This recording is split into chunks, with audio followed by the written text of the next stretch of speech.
जय हिंद दोस्तों, स्वागत है आप सभी का आज की इस नए सेशन में।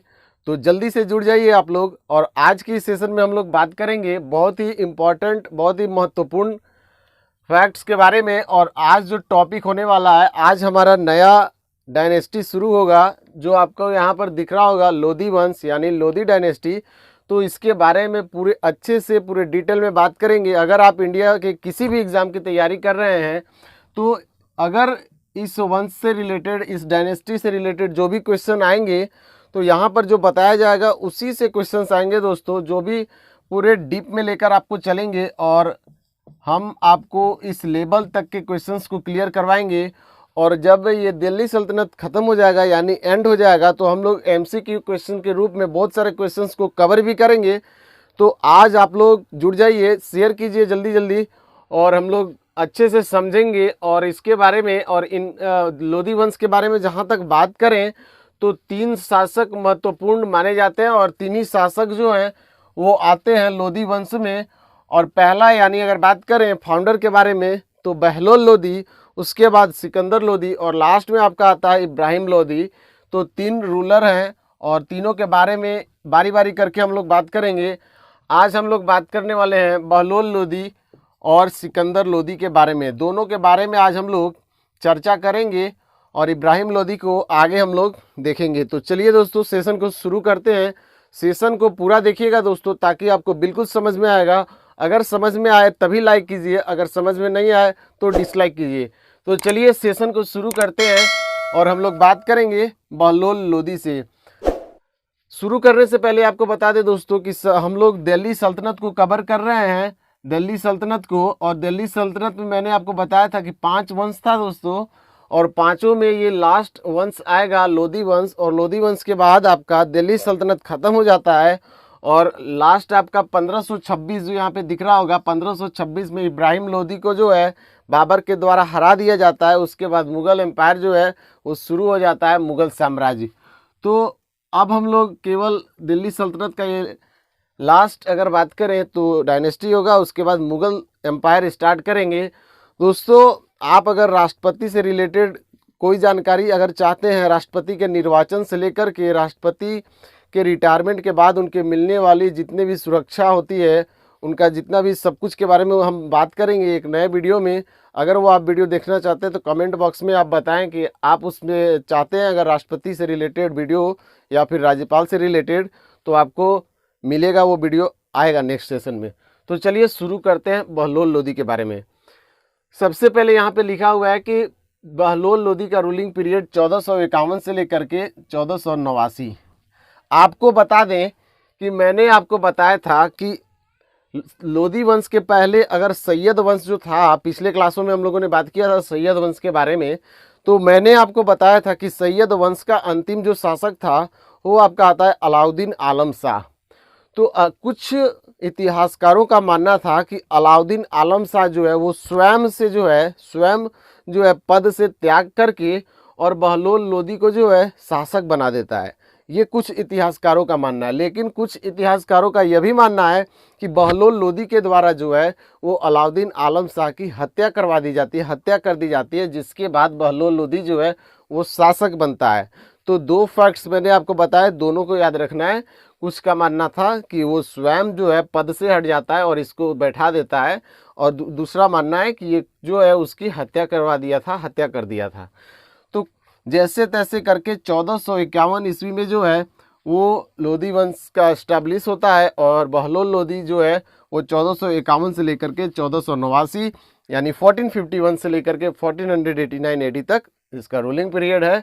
और ये जो है लोधी वंश का संस्थापक है यानी founder of Lodhi dynasty. Lodhi का स्पेलिंग LODI होता है दोस्तों, लोधी डायनेस्टी।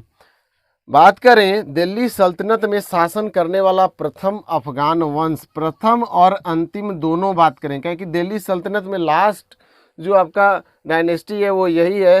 तो दिल्ली सल्तनत में एकमात्र जो था अफगान वंश वो कौन था, तो लोधी वंश। आपसे बिल्कुल क्वेश्चन एग्जाम में पूछे जा सकते हैं कि दिल्ली सल्तनत में एकमात्र अफगान वंश इनमें से कौन है, और 4 वंश दिया होगा तो लोधी वंश जो है वहाँ पर आपका सही होगा और लोधी वंश को आप लोग टिक करेंगे।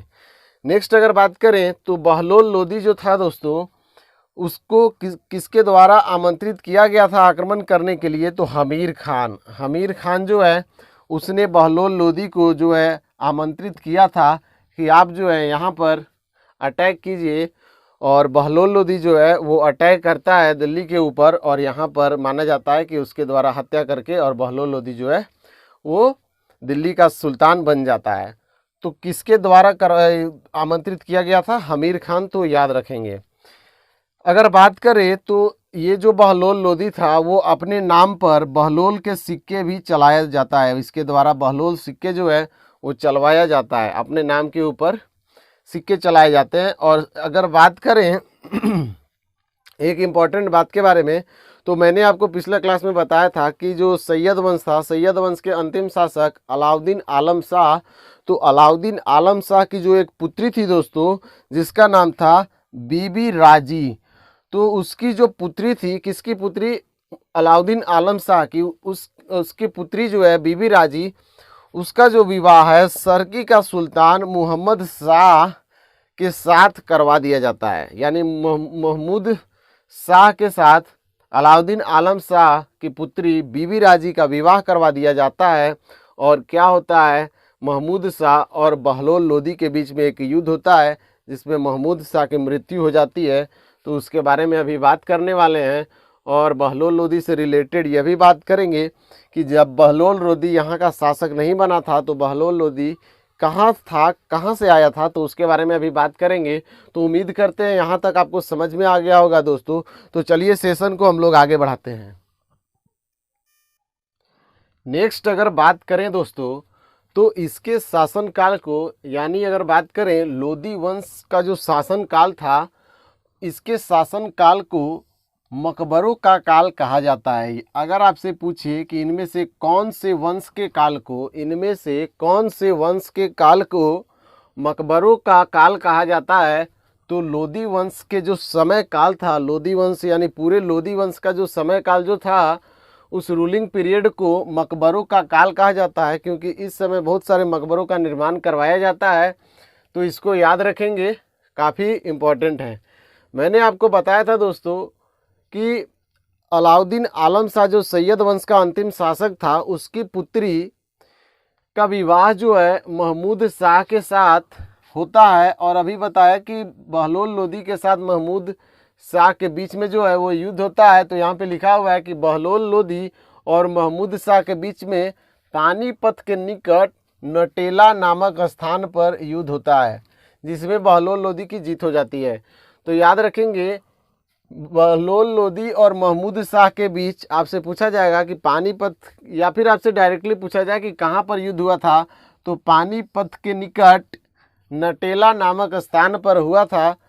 किसके किसके बीच में? तो बहलोल लोदी और महमूद शाह के बीच में हुआ था। इसको याद रखेंगे। महमूद शाह कौन था? तो अलाउद्दीन आलम शाह की पुत्री का जो था, इसके साथ विवाह हुआ था, यानी उसका दामाद था। बहलोल लोदी सैयद वंश के शासक, अगर बात करें तो सैयद वंश का शासक था मोहम्मद शाह।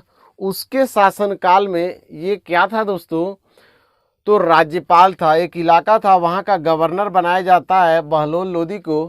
पंजाब के फतेहगढ़ साहिब वाले इलाके में उस समय मोहम्मद शाह के शासनकाल में, मोहम्मद शाह के शासनकाल में जो है शासक बनाया जाता है। यानी कहाँ का शासक, राज्यपाल, कहाँ का राज्यपाल बनाया जाता है? तो पंजाब के फतेहगढ़ साहिब में जो है बहलोल लोदी को क्या बनाया जाता है? तो राज्यपाल बनाया जाता है। आपसे पूछा जाएगा कि किसके शासन काल में बहलोल लोदी पंजाब के फतेहगढ़ में राज्यपाल था?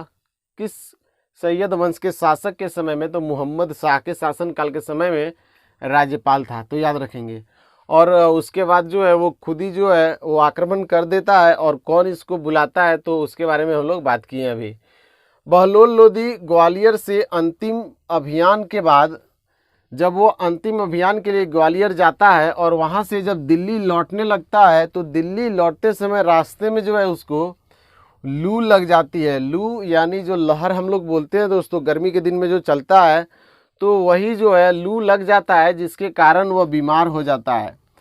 कौन बीमार हो जाता है? तो बहलोल लोदी। और बीमार होने के कारण 12 जून 1489 एडी में जो है इसकी मृत्यु हो जाती है लू के कारण। इसलिए लू कितना खतरनाक है आप लोग समझ जाइए।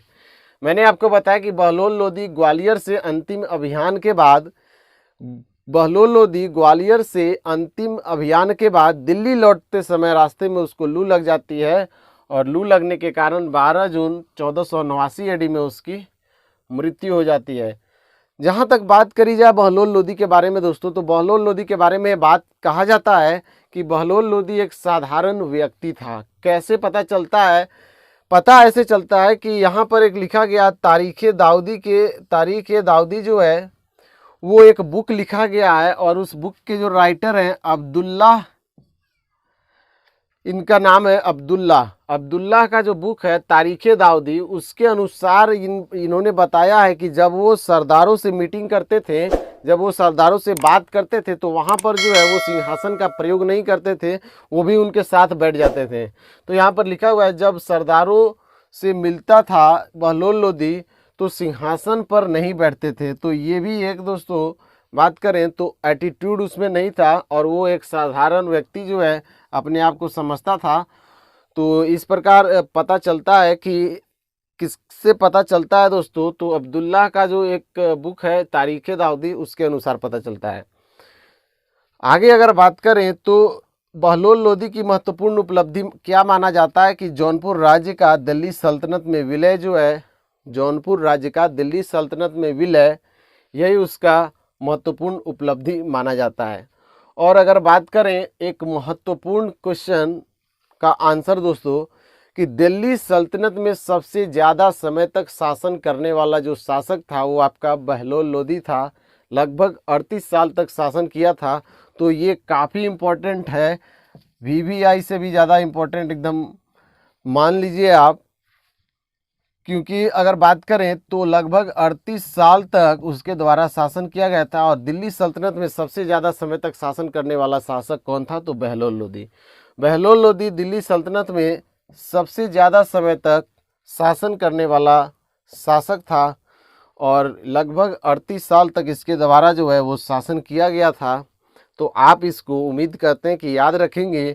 और अभी हम लोग बात करने वाले हैं दोस्तों सिकंदर लोदी के बारे में।